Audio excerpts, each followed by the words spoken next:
मुझे चाय पीने की लत लग गई है, उसे मोबाइल चलाने की लत लग गई है, उन्हें खेलने की लत लग गई है और हमें गाने सुनने की लत लग गई है। So guys, welcome back to my English class. और आज की इस क्लास में मैं इस तरह के वाक्य को इंग्लिश में बनाना सिखाने वाला हूं जो हम अपना रोजाना के बोलचाल में बोलते हैं कि कर्ता को यहाँ किसी चीज की लत लग गई है, किसी चीज की लत लग गई है, उसकी जबरदस्त आदत लग गई है, जो आदत छूट नहीं रही है, उसे कहते हैं लत। लत यानी होती है एक ऐसी आदत जो छूटती नहीं है जल्दी। तो हम ऐसे ही वाक्य को इंग्लिश में बनाना सीखेंगे और इतनी आसानी से सिखाऊंगा कि हर किसी के लिए वाक्य को इंग्लिश में बनाना और बोलना आ जाएगा। और हाँ गाइज, मैंने ऐसे ही 300 इंग्लिश सेंटेंस फॉर्मूला भी तैयार किया है जिसके आधार पर आप आसानी से ऐसे 300 वाक्यों की इंग्लिश सीख सकते हो जो हम अपने रोजाना के बोलचाल में बोलते हैं और फॉर्मूले के साथ में बताया गया है, जिससे आपको समझने में आसानी होगी और बोलना भी शुरू कर दोगे। मात्र 150 रुपीज में आपको यहाँ मिल रहा है, इस नंबर पर आप कॉन्टैक्ट कर सकते हो। सो गाइज, अब सीख लेते हैं कि इस तरह के वाक्य को इंग्लिश में हम कैसे बनाते हैं और बोलते हैं। तो सबसे पहले हमें समझ लेना होगा फॉर्मूले को कि वो कौन सा फॉर्मूला है जिसके आधार पर ऐसे वाक्य बनाए जाते हैं। तो सबसे पहले आ जाएगा सब्जेक्ट। सब्जेक्ट यानी होता है कर्ता। हम सबको पता है कर्ता क्या होता है। I, you, he, she, it, they, we, ये सब होते हैं कर्ता। अब कर्ता हो जाएगा सिचुएशन के हिसाब से जो हमें समय पे कहना होगा।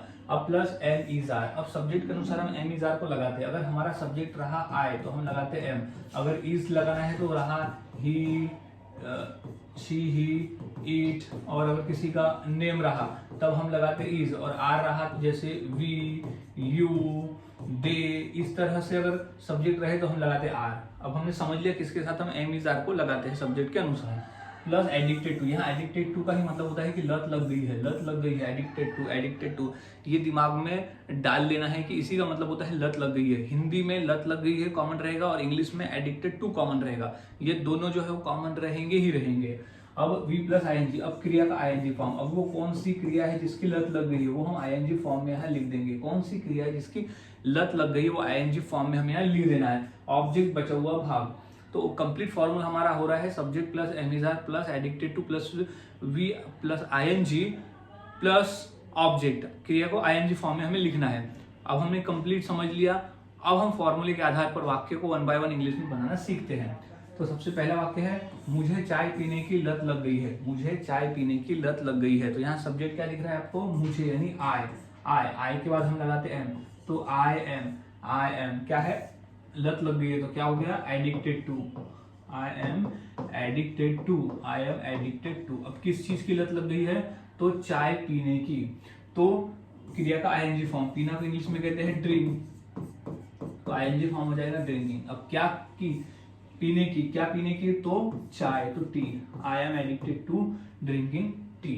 तो इस तरह से गाइस वाक्य बनते हैं। और वाक्य देख लेते हैं, जैसे उसे मोबाइल चलाने की लत लग गई है। तो उसे की इंग्लिश क्या होती है, ही।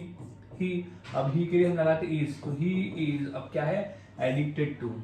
ही इज एडिक्टेड टू यानी लत होना, यानी ऐसी जबरदस्त आदत लग जाना जो छूटती नहीं है। तो ही इज एडिक्टेड टू क्या, मोबाइल चलाने की। तो मोबाइल चलाने को क्या कहते हैं, यूज। तो आईएनजी फॉर्म हमारा आ जाएगा यूजिंग, क्योंकि हमें आईएनजी फॉर्म है यूजिंग मोबाइल। यूजिंग मोबाइल यानी उसे मोबाइल चलाने की आदत लग गई, यानी लत लग गई, जबरदस्त आदत है, लत लग गई है। अब नेक्स्ट है उन्हें खेलने की लत लग गई। यहाँ खेलने की मतलब उन्हें खेलने की लत लग गई है।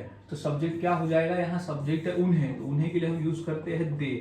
अब दे के बाद हम यूज करते हैं आर। तो दे आर। फिर क्या रहता है, एडिक्टेड टू। तो क्या लिख देंगे, एडिक्टेड टू।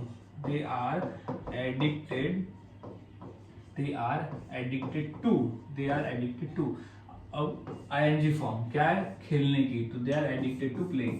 अब हम ऐसे कह सकते हैं कि उन्हें क्रिकेट खेलने की लत लग गई है। तो they are addicted to playing cricket, इस तरह से।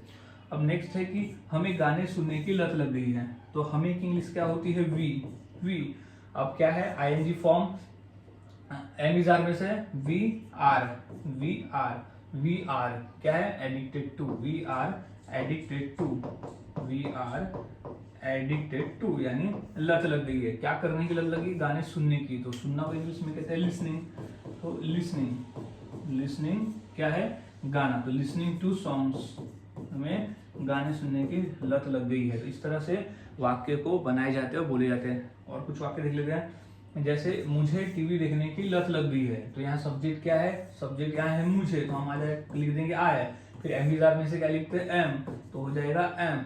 अब क्या है addicted to, I am addicted to, I am addicted to, I am addicted to. अब क्या करने की, टीवी देखने की, तो आईएनजी फॉर्म में वर्ब आ जाएगा। तो वर्ब क्या है वॉच, टीवी देखने के सेंस को हम वॉचिंग कहते हैं, तो वॉचिंग क्या है टीवी, तो I am addicted to watching TV, यानी मुझे टीवी देखने की लत लग गई है।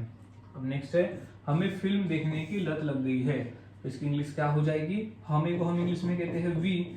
अब वी के बाद क्या लगता है आर, तो वी आर क्या है addicted to, we are addicted to, we are addicted to, यानी लत लग गई है। क्या करने की लत लगी है, फिल्म देखने की, तो देखना इंग्लिश में कहते हैं वॉच, लेकिन आईएनजी फॉर्म आ जाएगा वॉचिंग।